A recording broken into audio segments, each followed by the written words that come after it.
चलो, आज अपना टॉपिक है, नाम क्या है बोलो? संप्रेषण। और संप्रेषण को बहुत बढ़िया तरीके से है जो समझना है, क्योंकि संप्रेषण है जो केवल अपने बीएसटीसी के एग्जाम तक या जो टीचिंग एप्टीट्यूड है उस तक सीमित नहीं है। संप्रेषण का मतलब पूरे जीवन में कोई भी व्यक्ति है उसके लिए बहुत महत्वपूर्ण कौशल है। अब संप्रेषण कौशल शब्द है, तो कौशल को तो अपन कह सकते हैं स्किल। क्या कह सकते हैं बोलो? स्किल कह सकते हैं। स्किल का मतलब हो गया अपने पास जो टेक्निक होती है कोई भी काम करने की, है ना, योग्यता होती है, बहुत निपुण होते हैं हम किसी काम में, तो वो हमारे लिए स्किल है। अब जिसके बारे में पढ़ना है वो क्या है? संप्रेषण है। और संप्रेषण के बारे में थ्योरी है, इसके साथ साथ कुछ चीजें हैं जो प्रैक्टिकली भी समझनी है अपने को। एक तो सबको पता है संप्रेषण का मतलब, है ना, वो क्लास वगैरह पहले की रिकॉर्डेड क्लास देख ली होगी तो उनको तो बहुत अच्छे से पता है, पिछले साल जो क्लास में आए होंगे उनको बहुत अच्छे से पता है। संप्रेषण का मतलब क्या होता है? हमारे मन में कोई विचार है, वो एक अन्य व्यक्ति तक पहुंचे और उस रूप में पहुंचे जैसा हम चाहते हैं। ऐसे नहीं कि हम क्या चाह रहे थे, हम क्या समझाना चाह रहे थे और वो कुछ अलग समझ गया, तो वो संप्रेषण नहीं है। जैसा हम चाहते थे वैसा दूसरे व्यक्ति तक बात पहुंची और वो समझ गया और उसका फीडबैक हम तक आ गया कि भाई हाँ ठीक है, नहीं है, जो भी है वो कहानी। तो ये जो प्रक्रिया हो रही है इसको क्या कहेंगे? संप्रेषण। अब ये जो शिक्षण में क्यों जरूरी है, शिक्षण में ये टॉपिक क्यों पढ़ाया जाता है, उसका कारण क्या है? तो उसका कारण है, क्या कारण है? क्योंकि शिक्षक जो पढ़ाना चाहता है वो बच्चे तक उस रूप में पहुंचना चाहिए जैसा वो पढ़ाना चाहता है। अगर ये चीज है जो संभव नहीं हुई तो फिर तो वहां जो टाइम है वो वेस्ट ही हो रहा है सबका। और बालक की कोई समस्या है, वो जिस रूप में समस्या को शिक्षक तक पहुंचाना चाहता है उस रूप में शिक्षक तक पहुंचना बहुत जरूरी है उसका। अगर वो इस रूप में जाती है तो फिर वहां जो उसको संप्रेषण कहेंगे अपन। अब इसकी थ्योरी है उसको भी देखेंगे, और भी महत्वपूर्ण चीजें जो भी आएगी, कोई ऐसा शब्द हो समझ में नहीं आए तो ध्यान दिलाना, जो उसकी बात कर लेंगे अपन, ठीक है ना। एक व्यक्ति से दूसरे व्यक्ति तक सूचना, है ना, कोई भी ऐसी बात होती है उसका पहुंचना है जो क्या कहलाता है? संप्रेषण। और कौशल है किसी भी कार्य को आसान करना। कौशल का मतलब जैसे शुरू शुरू में हम जो साइकिल चलाना सीखते हैं, छोटे बच्चे हैं जैसे साइकिल चलाना सीखते हैं तो इधर उधर जाती हैं या कोई सहारा देता है, ऐसा है। बाद में क्या करता है वो व्यक्ति? हाथ छोड़ के भी चलाता है, एक समय ऐसा आता है ना। तो इसका मतलब उसके लिए वो कार्य क्या हो गया? आसान हो गया, यानी कि उसमें कौशल डेवलप हो गया। अब संप्रेषण की बात कर रहे हैं, लेटिन भाषा का शब्द है कम्युनिकेशन। मतलब जो संप्रेषण शब्द है वो आया है कम्युनिस्ट से। कौन से शब्द से है? कम्युनिस्ट। भाषा पूछ ले बाई चांस, क्योंकि साइकोलो ये आदत अपने को डालनी है। साइकोलॉजी में खूब सारे ऐसे शब्द आएंगे बाद में, जब रीट में चले जाओगे, बीएससी हल कर रहे होगे, मतलब वो कोर्स कर रहे होगे उस समय, तो वहां शब्द आते रहते हैं बहुत जगह की, ये लेटिन भाषा का है, ये जो ग्रीक भाषा का, ऐसे बहुत सारे शब्द आते हैं, तो अपने को ध्यान रखना है। शब्द मूल शब्द है कम्युनिस्ट। क्या है बोलो?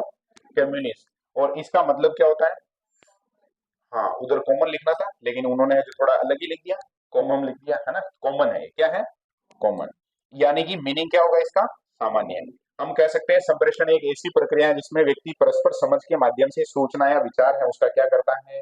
आदान प्रदान करता है। व्यक्ति से सूचना दूसरे व्यक्ति तक जाती है, दूसरे व्यक्ति से उस व्यक्ति तक जिससे सूचना गई है वहां तक आती है। अब खूब सारे साइकोलॉजी में तो विद्वान ही विद्वान रहते हैं, नाम सुना, तो उन्होंने इसकी परिभाषा भी दी है। एडगर डेल अनुभव शंकु के लिए जो बहुत फेमस नाम चलता है इनका, रीट में जब पढ़ोगे उस समय अनुभव शंकु के साथ नाम आएगा, किसका नाम आएगा? एडगर डेल का। वो कहते हैं कि संप्रेषण का अर्थ है परस्पर सूचनाओं एवं विचारों का आदान प्रदान। अब परीक्षा में अपने को ऐसे पूछ सकते हैं कि भाई एडगर डेल ने क्या परिभाषा बताई, तो थोड़ा प्रयास करना है। क्या बताई? संप्रेषण का मीनिंग है परस्पर सूचनाओं एवं विचारों का आदान प्रदान। पोलैंड क्या कह रहे हैं? संप्रेषण वह शक्ति है जिसके द्वारा कोई व्यक्ति विशेष संप्रेषण उद्दीपकों को इस प्रकार प्रेरित करता है कि वह दूसरे व्यक्तियों के व्यवहार को भी क्या कर सके? परिमार्जित कर सके। यानी कि दूसरे व्यक्ति हैं उनका व्यवहार है उसको बदल सके। परिमार्जन का मतलब है अच्छा कर सके। और वारेन और वेबर, ये भी विद्वान है। देखो, वह क्रिया विधियां जिनके द्वारा एक मस्तिष्क दूसरे मस्तिष्क को प्रभावित करता है। तो वारेन और वेबर ने ये बात कही कि एक मस्तिष्क है जो किसको प्रभावित करता है? दूसरे मस्तिष्क को। और किसी की बात सुन के हम प्रभावित होते हैं नहीं होते? होते हैं, निश्चित रूप से होते हैं। हार्टमैन हार्टमैन कहते हैं कि संप्रेषण एक प्रक्रिया का नियंत्रित व्यवहार है जो वर्णात्मक एवं पुनर्बलन उद्दीपकों के द्वारा संपादित होता है। अब ये चीज है जो बहुत जरूरी भी नहीं है कि हर विद्वान है उसकी परिभाषा में याद रहे, लेकिन समझने में अपने काम आएगी। जैसे अभी एक अलग विद्वान को पढ़ा है, यहाँ पर ये बात आई। अब तक हम बात कर रहे थे कि एक व्यक्ति की बात दूसरे तक पहुंचना, उस अर्थ में पहुंचना संप्रेषण है। अब विद्वान क्या कह रहा है? एक मस्तिष्क है जो दूसरे मस्तिष्क को क्या करता है? तो इसका मतलब वो प्रॉपर वे में बात पहुंच गई है तभी तो प्रभावित होगा, बाकी प्रभावित कैसे होगा? और हार्टमैन का ध्यान रखिए ना, जो एक नियंत्रित व्यवहार की बात करते हैं। स्टीवेंस कहते हैं कि संप्रेषण व्यक्ति का वह विभेदक अनुक्रिया है, यानी कि जो अन्य अनुक्रियाओं से अलग करे, अलग अलग बता सके, उसको विभेदक बोलेंगे। किसी उद्दीपक के प्रति करता है वह अनुक्रिया है। अनुक्रिया का मतलब होता है कोई भी एक घटना हुई, कोई भी चीज हमने देखी, कोई बात सुनी, उसके परिणाम स्वरूप हम कोई बात करते हैं तो उसको क्या कहेंगे? अनुक्रिया। यानी कि एक काम हुआ, उसके बाद कोई काम हो रहा तो दूसरे नंबर का काम है क्या कहलाएगा? अनुक्रिया कहलाएगा। अनु यानी होता है पीछे या बाद में। और उद्दीपक शब्द है, यहाँ उद्दीपक शब्द है तो इसको वहां समझ सकते हैं अपन, जो अपन रासायनिक समीकरण वगैरह पढ़ते हैं उसमें उद्दीपक शब्द आता है, वही है। एंडरसन का मानना है कि संप्रेषण एक गत्यात्मक प्रक्रिया है। गत्यात्मक का मतलब होता है प्रगतिशील, चलने वाली, आगे से आगे मूवेबल जो है, जिसमें व्यक्ति चेतनता या अचेतनता दूसरों के संज्ञानात्मक ढांचे को संकेतों, उपकरणों, साधन द्वारा प्रभावित करता है, जैसे चौकीदार को घंटी बजाकर बुलाना, वो भी संप्रेषण है। क्या है? संप्रेषण है। आई बात समझ में? संप्रेषण का उद्देश्य, अब भाई कोई भी गतिविधि है तो उसका कोई ना कोई मकसद होगा या नहीं होगा, तो संप्रेषण का उद्देश्य क्या है उसकी बात करनी है अपने को। तो संप्रेषण का उद्देश्य, पहले तो ऐसे नॉर्मल बात करते हैं, क्या हो सकता है? सूचना पहुंचाना, बात पहुंचाना, यही है। तो किसी व्यक्ति या समूह को सूचना देना, पहली बात तो हो गई सूचना देना। चेतावनी देना, बहुत बार है जो चेतावनी भी देनी पड़ती है, तो वो भी एक तरीके से संप्रेषण के रूप में मानी जा सकती है। प्रेरणा देना, भाषण वगैरह दे रहे हैं तो कहीं ना कहीं ये बात भी आ जाएगी। सुझाव देना, बहुत बार हमें जो हमसे ज्यादा सीनियर हैं उनसे सुझाव लेना पड़ता है कि भाई मैं ये काम करना चाह रहा हूँ, मुझे क्या करना चाहिए, मेरे यहाँ समस्या आ रही है, तो वहां पर वो व्यक्ति अगर आपसे बात कर रहा है तो फिर वो सुझाव देने में आ जाएगा। व्यवहार में परिवर्तन लाना, बहुत बार है जो कोई गलत साइड में है तो मामला, तो उसको क्लियर करने के लिए भी संवाद स्थापित करना जरूरी है। तो ये थोड़ी सी हमने समझने का प्रयास किया, कुछ परिभाषाएं देखी, विद्वानों के अनुसार क्या है, क्या कहानी है, क्या इसका उद्देश्य है। तो उद्देश्य ध्यान रखेगा, जैसे परीक्षा में आ जाए क्वेश्चन कि संप्रेषण का, निम्न में से संप्रेषण का उद्देश्य नहीं है या निम्न में से संप्रेषण का उद्देश्य है, तो वहां सुझाव देना, सूचना देना, व्यवहार में परिवर्तन लाना, ये सारी की सारी चीजें आएगी उसमें। रह जाएगा कि ध्यान में? चलो, एक डायग्राम बना रखा है, बढ़िया बढ़िया है क्या? हालांकि डायग्राम बनाने वाला है वो थोड़ा सा मतलब उसको संवेदनशील कह सकते हैं, है ना, ज्यादा ही संवेदनशील है। तो व्यक्ति ए और ये व्यक्ति बी, और बीच में है जो आदान प्रदान हो रहा है, तो उसके लिए उन्होंने इसे बना रखा है, वो एरो का निशान, एक उधर है एक इधर है और फिर इधर है। तो व्यक्ति ए और बी के बीच में जो सूचना का आदान प्रदान है तो उसको अपन क्या कह सकते हैं, बोलो? संप्रेषण कह सकते हैं। फोटो से और थोड़ा स्मृति में रहेगा हमारे कि संप्रेषण क्या है। और हम प्रश्न भी देखेंगे, कल हमने सीसी के प्रश्न नहीं देखे थे, लेकिन आज हम प्रश्न देखेंगे, है ना, प्रयास करेंगे कि वो आज भूले नहीं अपन। कल थोड़ा टाइम का इश्यू आ गया था। अब बात करनी है किसके बारे में, बोलो? संप्रेषण की विशेषताओं के बारे में। तो संप्रेषण की विशेषताएं क्या होगी, तो उसमें सारी की सारी पॉजिटिव बातें करनी है। जब भी कोई सूचना हम किसी व्यक्ति तक पहुंचा रहे हैं तो उसमें सकारात्मक जितनी बातें हैं कि वो जो प्रॉपर होना चाहिए, माध्यम अच्छा होना चाहिए, और हीरेबल मतलब सामने वाले व्यक्ति को आप कह रहे हैं वो कहीं दूर है, कुछ सुन ही नहीं रहा, हाँ हाँ कर रहा है, ऐसे आप जो बोलने जा रहे हो ऐसा नहीं होना चाहिए, ये सारी विशेषताओं में आएगा। पहला है व्यक्ति के व्यक्तित्व में वृद्धि का कार्य करता है, परिपक्वता लाने का कार्य करता है। अब ये देखो, संप्रेषण कौशल है जो हमारा बहुत प्रॉपर होना जरूरी है, उसके पीछे कारण क्या है? अगर हम बहुत प्रॉपर बातचीत कर पाते हैं तो सामने वाला हमारी बात को समझ पाएगा, कोई समस्या है तो उसको समझ पाएगा, उसका समाधान उतना ही जल्दी होगा। सही बात है या नहीं है? हमारे मन में कोई समस्या है, जैसे हमारे दिमाग में कुछ विचार चल रहा है, अब जैसे ऐसे मान लो कि खर्चा पानी चाहिए, अब पापा से ये बात कहनी है, अपन बातें इधर उधर घुमा रहे हैं, पापा ऐसे, प्रॉपर वे में बात करनी की ये बात है, क्लियर कट, मेरे 500 रुपए चाहिए और इस बात के लिए चाहिए, ठीक है। तो यहाँ पर ये है कुल मिलाकर संप्रेषण कौशल है जो व्यक्तित्व में क्या करेगा, उसको निखारेगा एक तरीके से। इसके द्वारा अन्य व्यक्तियों के विचारों, व्यवहारों या व्यक्तित्व में परिवर्तन लाया जा सकता है। हमारे आसपास भी बहुत सारे हमारे से जुड़े हुए लोग बागी हैं जिनका व्यवहार हो सकता है कि इतना प्रॉपर नहीं होता है जितना होना चाहिए, तो हम उनके व्यवहार को सुधारने के लिए भी उन तक क्या कर सकते हैं, सूचना पहुंचा सकते हैं, मतलब उनके साथ जो संवाद स्थापित कर सकते हैं। फिर संप्रेषण कौशल का विकास निरंतर अभ्यास से किया जा सकता है। निरंतर अभ्यास का मतलब, अगर कोई विद्यार्थी है उसको बोलने में समस्या आती है, जैसे एक दिन मैंने जो प्रश्न पूछ लिया था ऐसे नाम लेके, तो वो अभी तक कुछ बोल ही नहीं रहे, अभी भी ऐसे चुप के ही बैठी हो सपना, है ना। तो अब सपना के लिए है ये लाइन, देखो इसको पढ़ो क्या लिखा हुआ है, इसके द्वारा परिवर्तन लाया जा सकता है, हो गया। संप्रेषण कौशल का विकास निरंतर अभ्यास से किया जा सकता है, यानी अब तुम्हें क्या करना है, अभ्यास करना है। और जिस भी विद्यार्थी को ऐसे लगता हो ना कि मैं प्रॉपर बात नहीं कर पाता हूँ, प्रश्न का उत्तर तो दिमाग में है लेकिन बोल नहीं पाता हूँ, तो तो उसको प्रैक्टिस करनी है। ऐसे कभी जैसे क्लास में अगर मैं नहीं हूं तो खड़े होकर बोल के आंसर बताना है, ऐसे है ना, इमेजिन करना है कि सर ने ये प्रश्न पूछा है, या अपने दोस्तों को सहेलियों को बढ़िया व्याख्या करनी है किसी प्रश्न की। आ रही है बात समझ में? संप्रेषण कला में स्थिरता लाई जा सकती है, उसको आज प्रॉपर बनाया जा सकता है। संप्रेषण कौशल में भाषाओं की शुद्धता एवं क्रमबद्धता होना अनिवार्य है, इसके अभाव में उचित संप्रेषण करना उचित नहीं है। हाँ, उचित संप्रेषण करना उचित नहीं है, ये इसको ऐसे समझ लो, देखो आप है जो जिस भाषा का उपयोग कर रहे हैं वो प्रॉपर होना जरूरी है। अगर जो बात करनी है आप भाषा है उसका सही उपयोग नहीं कर रहे हैं, जैसे सामने वाला व्यक्ति है वो है जो अंग्रेजी नहीं जानता और आप है जो अपनी डोपर बताने के चक्कर में किसमें बोल रहे हो, अंग्रेजी में, अब उसके वो पल्ले नहीं पड़ रहा है मामला, तो पल्ले नहीं पड़ रहा है तो मामला गड़बड़ है वहां। होता है इसे बहुत बार, है ना, बहुत बार क्लास में भी कभी आ जाता है गैप ऐसे कि सामने वाला जो कह रहा है समझ में नहीं आती बात। अब ये चार विशेषताएं देखी हमने, और चारों विशेषताएं ध्यान में आई क्या बोलो? तो इसका मतलब है जो हम जो भी उपयोग करते हैं भाषा वो कैसी होनी चाहिए, शुद्ध होनी चाहिए। क्रमबद्धता का मतलब क्या है? क्रमबद्धता का मतलब जैसे हिंदी है तो उसमें कम्युनिकेशन के लिए पूरा एक स्ट्रक्चर है। जैसे अंग्रेजी में हम सेंटेंस देखते हैं तो सबसे पहले क्या देखते हैं, सब्जेक्ट होता है, फिर हेल्पिंग वर्ब होती है, फिर मेन वर्ब होती है, फिर ऑब्जेक्ट होता है, और जो भी चीजें होती हैं, तो उसी क्रम में अपने को चलना चाहिए। ऐसे नहीं बोलना कि गोइंग, आई, एम, है ना, ऐसे नहीं बोलना है। संप्रेषण की प्रकृति की बात करते हैं। अब प्रकृति और विशेषता ये बहुत जगह आएगा, हर जगह हम 7 8 10 टॉपिक पढ़ेंगे जितने, तो उसमें उसकी प्रकृति क्या है, उसकी विशेषता क्या है, डीमेरिट्स क्या, मेरिट्स क्या, ऐसे गुण वगैरह ये शब्द आते हैं। तो प्रकृति का मतलब ये है कि ओवरऑल अगर संप्रेषण शब्द को हम देखें तो उसमें क्या क्या चीजें हैं जो सामने एकदम दृष्टिगोचर गोचर होती है। तो उसमें देखो पहला है कि उद्देश्य युक्त प्रक्रिया।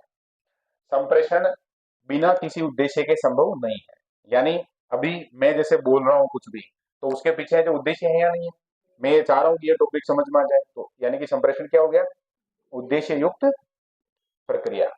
फिर दूसरा है गत्यात्मक प्रक्रिया है, यानी कि ये लगातार चलता रहता है, ऐसे नहीं कि एक बार संप्रेषण हो गया मतलब बात कर दी उसके बाद खत्म है, उसके बाद सामने वाले ने क्या समझा, उसकी और क्या क्वेरी है वो बात आएगी, फिर आगे आगे आगे से, तो गत्यात्मक प्रक्रिया के रूप में इसको जानना है। और आगे बात करते हैं, संप्रेषण पारस्परिक संबंध स्थापित करने की एक प्रक्रिया है। कोई भी व्यक्ति है, जैसे हम कहीं गए और कोई अनजान व्यक्ति है, अब हम शुरुआत करेंगे कि भाई आप कहाँ से हो, आपका नाम क्या है, और धीरे धीरे फिर है जो वो बढ़िया दोस्त बन गए या जो भी है वो कहानी आगे रहती है। तो ये बात भी क्लियर हो गई सबके, है ना। जैसे कोई व्यक्ति है, हम कहीं गए और पास में खड़ा है, अब हम उससे जब तक कोई बात नहीं करेंगे तब तक हम उसके दोस्त या कुछ ऐसी संभावना बन सकती है क्या? संभव ही नहीं है वो। संप्रेषण के लिए कम से कम 2 व्यक्ति होने आवश्यक है, ये भी सही बात है, क्योंकि आप बात किससे करोगे, ऐसे बोलोगे तो कुर्सी तो सुनने से रही। संप्रेषण में मनोवैज्ञानिक, सामाजिक व भावनात्मक पक्ष, विचार, भावना आदि सम्मिलित होते हैं। इसका मतलब ये हो गया कि साइकोलॉजिकली संप्रेषण है उसका महत्व है, मनोवैज्ञानिक रूप से भी हमें इस पर फोकस करना चाहिए। सामाजिक का मतलब कहीं ना कहीं संप्रेषण है जो समाज में तो सबसे महत्वपूर्ण बात ही है, और इमोशनल विचार वगैरह भी आएंगे, हमारे जो इमोशन है, भावनाएं हैं, वो भी कहीं ना कहीं संप्रेषण में शामिल होते हैं। जब भी हम बातचीत कर रहे होते हैं तो उसमें इमोशन भी शामिल हो जाते हैं। संप्रेषण में व्यक्ति किसी वस्तु या बातों का प्रत्यक्षीकरण है। प्रत्यक्षीकरण का मतलब बहुत बार हमारे मन में तो विचार है, लेकिन सामने वाले व्यक्ति को हम नहीं बताएंगे तो कुछ हो सकते हैं ऐसे जादूगर जो पता लगा लेंगे दिमाग में क्या है, बात की तो हम कहेंगे तभी पता चलेगा उसका। तो ये प्रत्यक्षीकरण का मतलब होता है हमारे मन में जो विचार है उसको प्रकट करना, यानी कि उसके सामने ले जाना। अब संप्रेषण और सूचना में क्या अंतर है जो बात करते हैं, यानी कि सूचना देना संप्रेषण है ना, तो सूचना अलग चीज है और संप्रेषण अलग चीज है। वो कैसे है जो देखते हैं। किसी पुस्तक या किताब में लिखी सामग्री क्या है, सूचना है। अभी हम बातचीत कर रहे हैं ना, तो ये पैनल पे जो लिखा हुआ है वो तो क्या है, सूचना ही है, लेकिन अब मैं इसको बोल के प्रॉपर वे में जो बताने का प्रयास कर रहा हूँ तो फिर इसको क्या कह देंगे अपन। लेकिन जब सूचना को पढ़ा या समझा जाता है तो वह क्या बन जाता है, बोलो, संप्रेषण बन जाता है। और बहुत बार ऐसे लगता है ना, जैसे बहुत सारे मेरे कांटेक्ट में है विद्यार्थी जो ऐसे कहते हैं कि कोचिंग की कहाँ आवश्यकता है। जो बहुत 1 2% स्टूडेंट होते हैं जो बहुत गिफ्टेड होते हैं उनको चीजें समझ में आ जाती है। बाकी अगर अपने को समय बचाना है तो जैसे हम घर पे किताब में पढ़ रहे हैं, और एक जब हम स्कूल में पढ़ रहे हैं या कहीं कोई टीचर है या हमसे थोड़ा नॉलेजेबल है, वो ठीक ठाक जानकारी रखता है, तो जल्दी चीजें समझ में आती नहीं आती। तो संप्रेषण का मतलब भी यही है कि जो सूचना है उसको आप अगर वहां पढ़ा या समझा जा रहा है, किसी और के द्वारा बातचीत कर रहे हैं, तो वो फिर क्या हो जाएगा, वहां संप्रेषण। संप्रेषण की प्रक्रिया क्या है जो देखो, सामाजिक प्रक्रिया है। सामाजिक प्रक्रिया का मतलब ही ये है कि एक से ज्यादा व्यक्ति होते हैं, फिर वो ग्रुप बनता है, समूह बनता है और सामाजिकता की बात आ जाती है।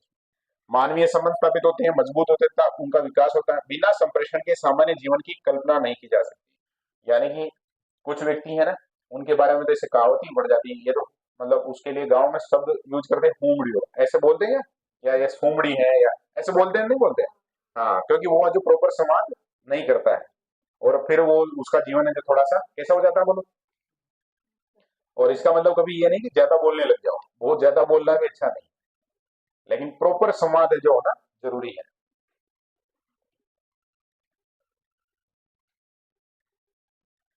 अब संप्रेषण प्रक्रिया का चक्र है उसकी बात कर रहे हैं अपन, और इसको जो बहुत बढ़िया से समझने का प्रयास करना, ताकि एग्जाम में कोई भी आए ना अपने प्रश्न, तो अपन उसको जो प्रॉपर वे में हल कर सके। सबसे पहले देखो, एक सूचना है, क्या है बोलो? सूचना है। अब सूचना के बाद जस्ट उसका, सूचना को किसी व्यक्ति तक पहुंचाने का क्या होना चाहिए? माध्यम होना चाहिए। जैसे हम मोबाइल फोन पर बात कर रहे हैं किसी से, तो मोबाइल हमारे लिए क्या हो गया? माध्यम हो गया। फिर सामने कोई कोई ना कोई होना ही होना है, तो फिर वो अन्य है, उसकी बात करनी है हमें। और इसमें वापस संदेश है, वापस माध्यम है, और वापस वो किसके पास पहुंच रहा है? प्रेषक के पास पहुंच रहा है। प्रेषक से सूचना है जो माध्यम के माध्यम से अन्य व्यक्ति के पास, अन्य से फिर।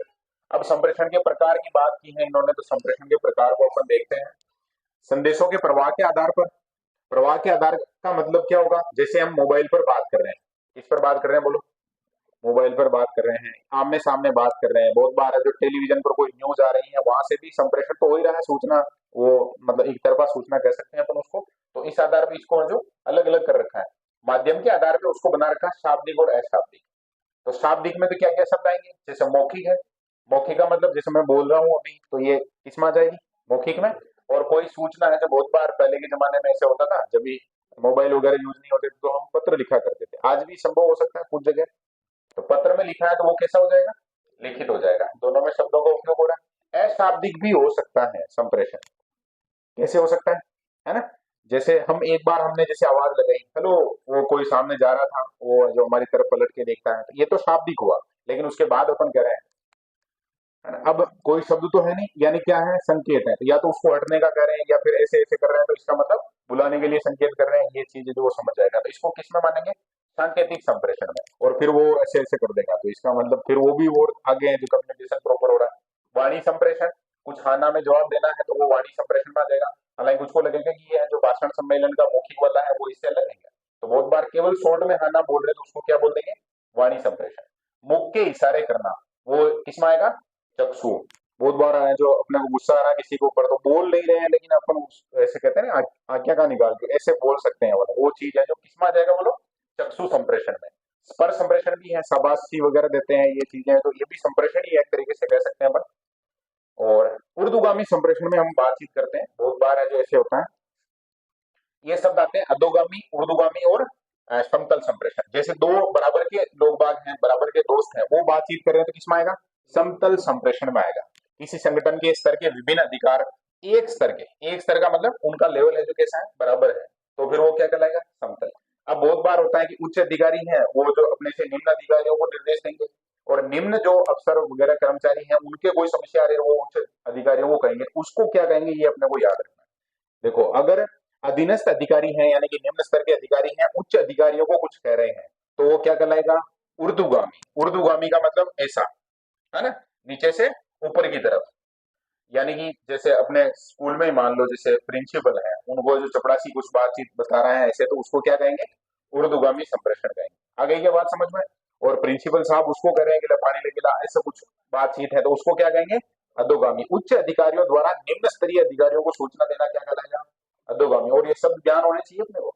परीक्षा में वो सत्य असत्य का कथन पूछेगा, ऐसे कि निम्न में से सत्य है, निम्न में से असत्य है, और उसमें इस तरह का प्रश्न दे सकता है। अब ये एक लाइन गलत कर सकता हो, ऐसे कह सकता है कि उच्च स्तर के अधिकारियों को के द्वारा निम्न स्तर के अधिकारियों को कोई सूचना दी जाती है, तो उसको ऊर्ध्वगामी कहते हैं, जबकि ये क्या हो जाएगा? गलत हो जाएगा। ये अपने को ध्यान रखना। तो ऊर्ध्वगामी में क्या होता है बोलो? ऊर्ध्वगामी में क्या होता है बोलो? निम्न स्तर के अधिकारी उच्च स्तर के अधिकारियों तक अपनी बात पहुंचाते हैं। क्लियर है? और अधोगामी में क्या होता है? अधोगामी के लिए तीर का निशान ऐसा हो जाएगा, ठीक है, यानी उच्च स्तर के अधिकारी हैं वो निम्न स्तर के अधिकारियों तक अपनी बात है, सूचना है, उसको पहुंचाएंगे। और समतल संप्रेषण क्लियर है, बराबर के स्तर के जो अधिकारी हैं उन तक अगर बातचीत होती है तो वो इसमें आ जाए। तो ये इसके प्रकार समझ में आए होंगे। माध्यम के आधार पे हमने बात कर लिया, शाब्दिक अशाब्दिक में। और संदेशों के प्रवाह, प्रवाह का मतलब ये बहना, जैसे संदेश इधर बह रहा है, क्या हो रहा है, बह रहा है, और वापस इधर, इस तरह समझ सकते हैं। अब संप्रेषण प्रक्रिया के तत्वों की बात करते हैं कि कौन कौन से तत्व हैं वो इसमें शामिल रहते हैं। तो पहला है, देखो क्या कुछ चीजें अगर मिसिंग है तो संप्रेषण प्रॉपर नहीं हो पाएगा। उसके लिए क्या क्या चीजें जरूरी है उसकी बात कर रहे हैं। पहला है प्रेषक, यानी कि संदेश जहां से ओरिजिन होगा, उत्पन्न होगा, वो व्यक्ति है जो जरूरी है या नहीं है, बोलो, है, निश्चित रूप से है। फिर दूसरे नंबर पे है माध्यम, वहां पर माध्यम होना जरूरी है। जैसे हमने बात की थी अभी कि मोबाइल पे बात कर रहे हैं, तो मोबाइल हमारे लिए किसका काम करेगा, माध्यम का काम करेगा। सं हाँ, संदेश तो भूल ही गए। अब वो माध्यम है, उसके बीच में प्रेषक और माध्यम है, उसके बीच में क्या रहेगा, क्योंकि इस माध्यम की सहायता से हम तो मैसेज ही तो पहुंचा रहे हैं। चौथे नंबर पे है बहुत सी बार है जो वहां संकेत और प्रतीक भी हो सकते हैं। विचारकों को, विचारों को यहाँ होना चाहिए था, विचारों को, किसको, विचारों को भाषा प्रदान करना, एनकोडिंग।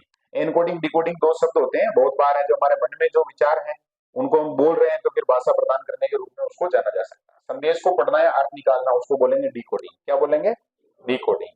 और ये एनालॉग, इस तरह के शब्द आते हैं बहुत बार है, हाँ? कोडिंग एनकोडिंग अपन उसमें पढ़ते भी हैं, अपने क्या बोलते हैं उसमें, रीजनिंग में पढ़ते हैं। पृष्ठ पोषण, फीडबैक। पृष्ठ पोषण का मतलब यह है, जैसे आपने जो किसी माध्यम से कोई सूचना थी, महत्वपूर्ण सूचना थी, और सामने वाले व्यक्ति तक पहुंचाई। अब वो हाँ भर रहा है, ना भर रहा है, या कुछ कह रहा है कि समझ में आया नहीं आया, तो उसको क्या बोलेंगे, फीडबैक। क्लियर है।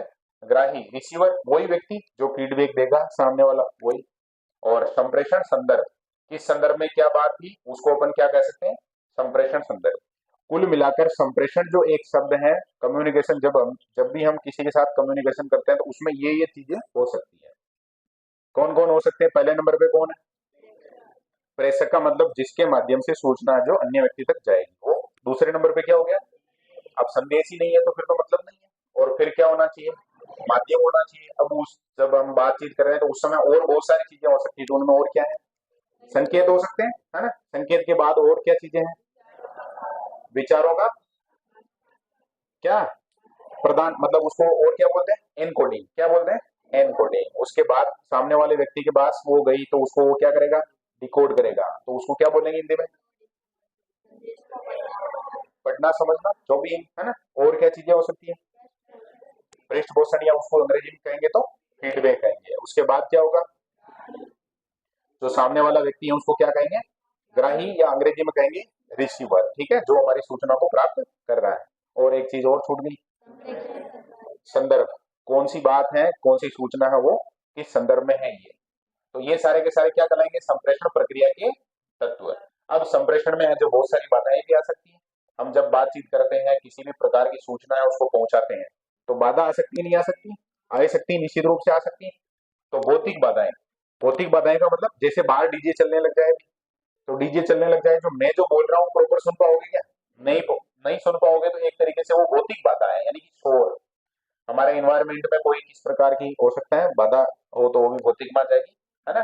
और बहुत ज्यादा दूर, जैसे मैं कह दूं कि सब वहाँ मैं यहाँ से बोलूंगा और हाईवे पे खड़े खड़े सुनना, तो वो तो दूरी का चक्कर पड़ जाएगा फिर, है। भाषा की बाधाएं, भाषा की बाधाएं का मतलब ये हो गया कि जैसे सामने वाला व्यक्ति जिस भाषा में समझता है उसमें नहीं बोल रहे, किसी और में बोल रहे हैं, तो ये भाषा की बाधा हो जाएगा। अस्पष्ट शब्द यूज कर रहे हैं, बहुत बार हो सकता है ऐसे भी। अनावश्यक शब्द यूज कर रहे हैं, तब भी सामने वाला प्रॉपर नहीं समझेगा। गलत उच्चारण कर रहे हैं, बहुत बार बोलने में प्रोनाउंसिएशन अपना प्रॉपर नहीं रहता है, तो गड़बड़ हो जाती है, होता है क्या।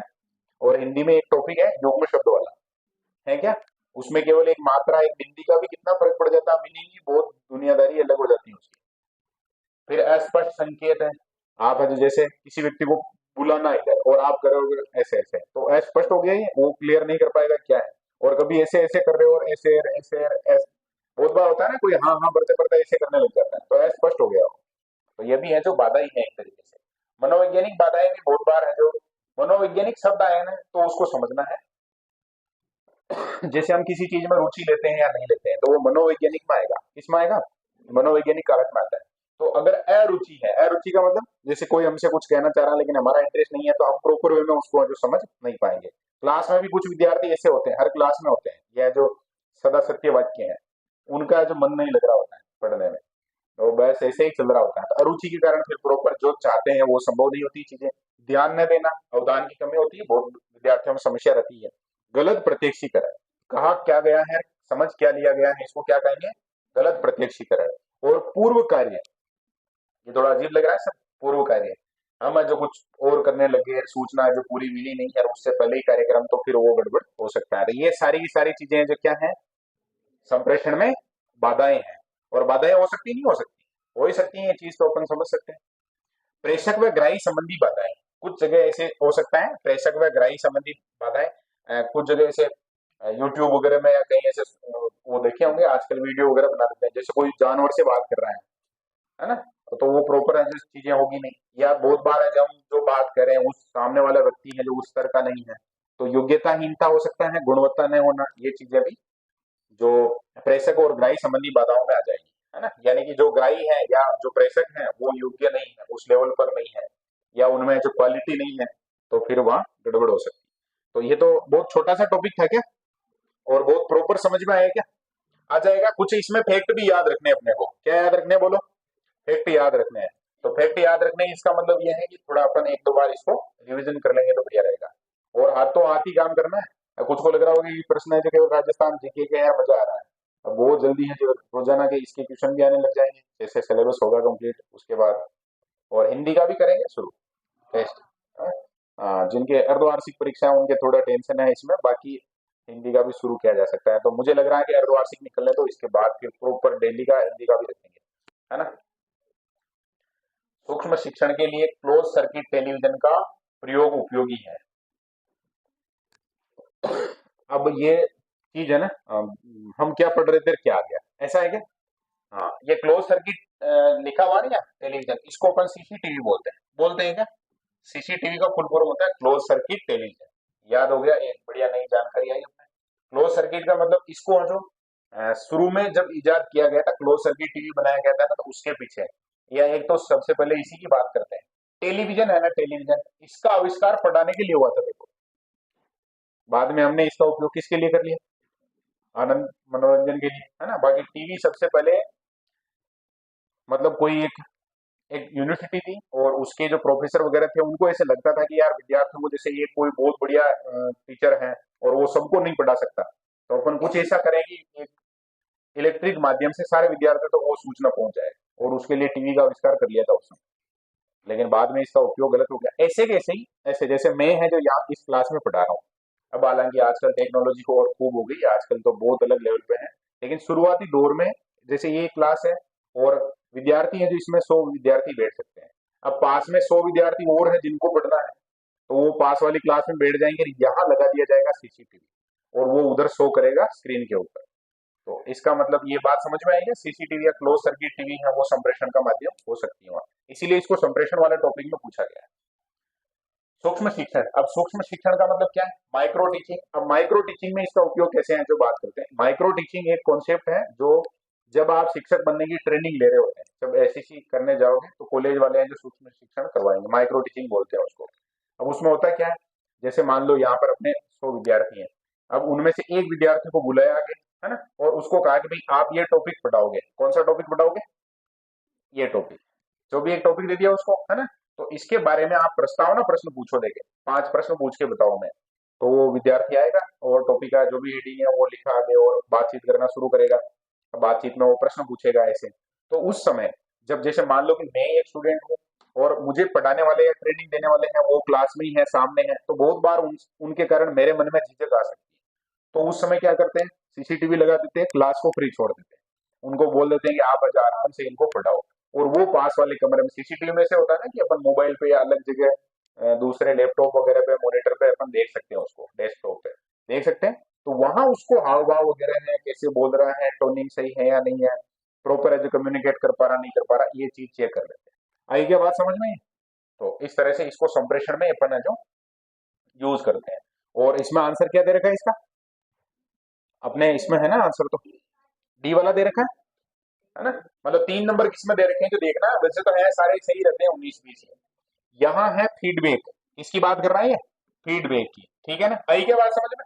हालांकि सुधार भी है लेकिन सबसे ज्यादा है उसको जो व्यक्ति वहां प्रस्तुतिकरण कर रहा है उसको प्रॉपर फीडबैक मिल पाएगा। फिर अगला है संप्रेषण के समय ध्यान देने वाली बात है। तो संप्रेषण की मनस्थिति है, आर्थिक स्थिति, शारीरिक स्थिति, मनोशारीरिक। तो ज्यादा प्रॉपर कौन सी होगी, मनोशारीरिक, यानी उसके मन में क्या है, शारीरिक हाव भाव क्या है, दोनों है जो इसमें आ जाएंगे। आया क्या समझ में।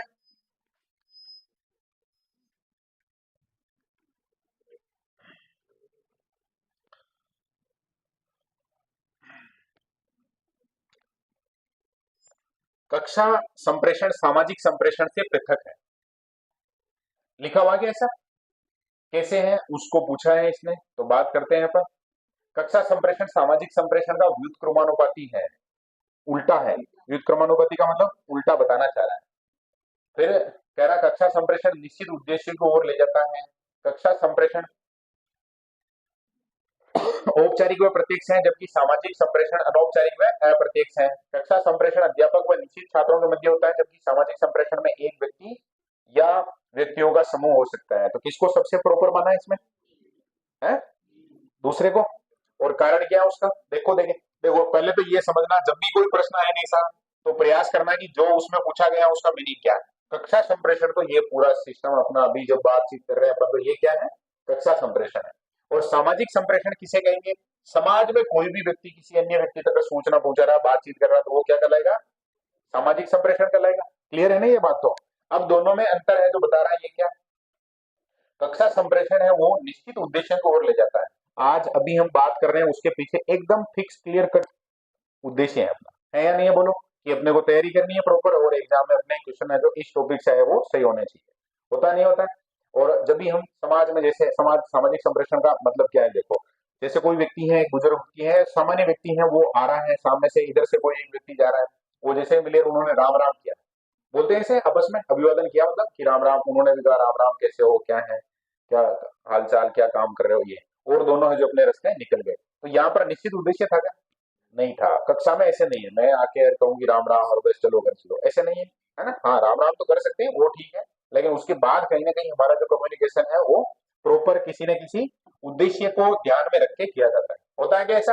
तो इस रूप में हम इन दोनों को अलग समझ सकते हैं। शिक्षक के संप्रेषण में क्या होना चाहिए भाई, क्या होना चाहिए, अब ये तो शिक्षक सब बन जाएंगे तो सबको पता होना चाहिए ना। शिक्षक होना चाहिए, सहायक सामग्री होनी चाहिए, कक्षा की परिस्थिति, कठोर व्यवहार, बोलो है, जैसी सिचुएशन होगी वैसे काम करना। इसमें सही क्या माना गया, सी को सही माना है? कक्षा की परिस्थिति, बहुत बार है जो जोर से बोलना पड़ता है, बोलना पड़ता है क्या, पढ़ना पड़ता है, पड़ता है। हाँ ये थोड़ा सा गड़बड़ हो गया क्या, उसमें गलत लिखा हुआ है, हमें यह जो कठोर व्यवहार है उसको सही नहीं करना। कठोर व्यवहार किसी भी हालत में शिक्षक के साथ है जो काम नहीं कर सकता, नहीं कर सकता ना। हाँ तो बहुत बार है जो आंसर लिखने में हो जाती है गड़बड़। कक्षा की परिस्थिति है उसको ध्यान में रखना पड़ेगा। अब मैं इसको बताता हूँ कि कठोर के बजाय परिस्थिति है उसको सही क्यों मानेंगे अपन। बहुत बार ऐसे होता है कि बच्चे हैं जो शैतानी कर रहे हैं, कुछ अनुशासनहीनता कर रहे हैं, तो उस समय शिक्षक को कैसे बोलना पड़ेगा, जोर से बोलना पड़ेगा, चमकाना पड़ेगा उनको, ऐसे हो सकता है। तो उसको क्या कहेंगे अपन, नहीं नहीं नहीं, कक्षा है उसकी परिस्थिति ऐसी थी इस कारण उसको ये व्यवहार करना पड़ा, ठीक है ना। बाकी कठोर व्यवहार करेंगे तो मैं जैसे मैं कठोर व्यवहार करूँ और किसी के एक एक झापड़ मारूं इधर, और मतलब और ऐसे मतलब गुस्से में चीखता ही रहूं, तो कल पढ़ने आओगे क्या, फिर घर पे कहोगे ना मौका नहीं, नहीं पढ़ मान जाओ, ऐसे बोलोगे। यदि छात्र आपकी बात नहीं समझ पा रहे हैं तो क्या करें, कक्षा में समस्या आती है ना। जैसे शिक्षक है जो हमें समझा रहे हैं कि भाई ये बात है, और हम जो उसको समझ नहीं पा रहे हैं, नहीं पा रहे हैं मतलब शिक्षक समझाना चाह रहे हैं लेकिन विद्यार्थी समझ नहीं पा रहा है, अब शिक्षक क्या करेगा ये पूछा है इसमें। तो देखो उन्हें दंड देकर समझाएं, किसी भी हालत में ऐसा ऑप्शन है वो अपने को सही नहीं करना है, ठीक है, सजा नहीं देनी है। छात्रों पर दोष आरोपित करें, ये तो सारे मतलब सारे के सारे नहीं ऐसे ही है बिल्कुल, लेकिन उनका दिमाग काम नहीं, ऐसी बात भी आपको नहीं करनी है। फिर अन्य कला से समझाएं, ये हो सकता है नाच के अन्य कला का मतलब कुछ और जो भी टेक्निक लगा सकते हैं वो लगाए। और एक है उन्हें उदाहरण से उदाहरण देखकर होना चाहिए, उदाहरण देखकर सरल व स्पष्ट शिक्षण दें, यानी कि आप जो और सरल करने का प्रयास करें, खूब सारे ऐसे उनके जीवन से जुड़े हुए उदाहरण बताएं ताकि वो जो बात को समझ पाए। तो सही है क्या डी वाला ऑप्शन? परीक्षा में ऐसे प्रश्न आएंगे अपने को ऐसे हल करने। और ये इधर तो आंसर दे रखे हैं, तो उसमें एक क्वेश्चन का गलत दे रखा है क्या, चौथे का? हम्म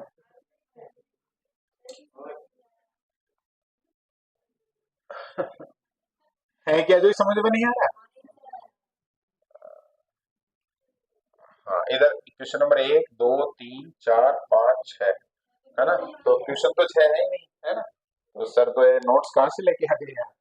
हाँ? कोई बात नहीं, जितने हैं वो अब कुल मिलाकर प्रश्न तो क्लियर कर देने, मैंने इसको काट देना, वहां मार्क कर देना। अपने पास प्रिंटेड है, कोई समस्या वाली बात ही नहीं है।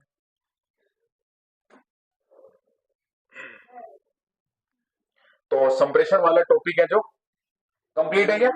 इसको अपन एक बार और देखेंगे, ऐसा मत सोचना कि यहाँ पढ़ा दिया जो खत्म है क्या। संप्रेषण वाले टॉपिक है अपने पास, जो अपने खुद के बनाए हुए हैंड रिटन नोट्स भी है, और रिवीजन जब करेंगे तो उनसे, ठीक है क्या?